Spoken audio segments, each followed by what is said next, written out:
Hello, I'm Peter Whittle.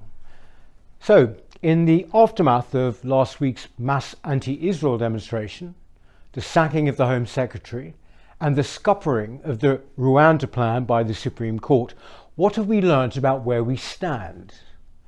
Well, I would say that we face a situation where anti-Semitism and a clear hostility to British traditions has been normalised. Why every so many hundred years the Zionists get slaughtered? Because Hitler knew how to deal with these people. Killers! Killers! Death to all the Jews! The hate expressed on that march, of which numerous examples exist on social media, was played down by a media and liberal elite who preferred instead to play up this small counter-demonstration.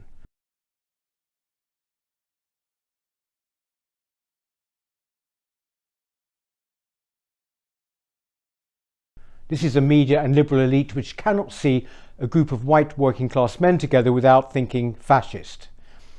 We face a situation where the police are now either frightened of an increasingly emboldened minority majority in our cities or are actively facilitating them.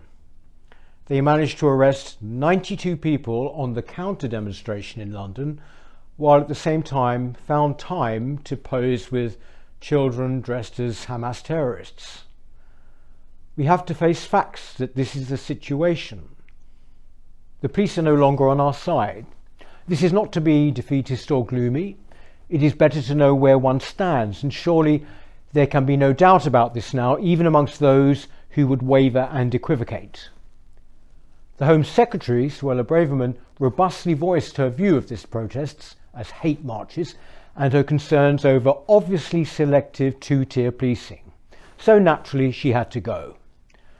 This tells us all we need to know about this government. Its direction and attitudes henceforth are best summed up in this picture from 2020.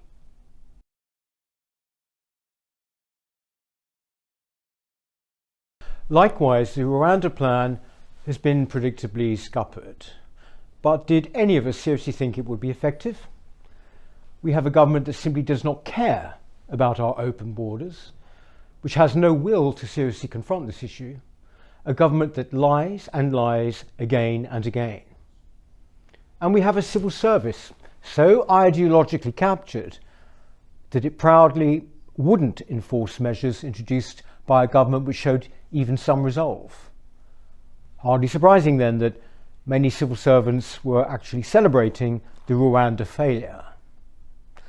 Well, what can we do about this? Well, on that issue, I am in no doubt that we need to move to the American model, whereby a new administration effectively brings in its own civil servants to carry out its policy.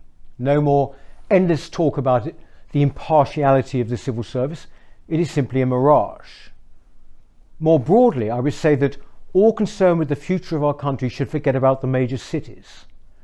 The real strength of Britain remains now in our thousands of market towns, villages, and indeed smaller cities. Any new political movement would be wise to take this advice. Which brings me to a crucial point. People need something to vote for. If nothing else, the Brexit referendum illustrated this perfectly. Campaign groups, pressure groups, and marches can do their bit, but ultimately the public needs to be able to get behind an electoral force.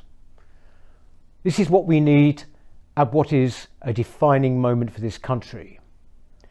Now, there are a number of smaller parties, as you know, at the moment, of which Reform is perhaps the most prominent. It's reaching 11% in the polls this week. But whether it is Reform or an entirely new party which forms between now and the next election, it is vital that they realise that this time it is not just about this policy instead of that policy. We are talking about a different order of magnitude entirely. They must realise that this country has had a quiet, slow revolution from above, the results of which you either choose to accept or not. Well, I for one will not accept it. I'm sure you agree with me, and like thousands of others, I would not hesitate to be actively involved.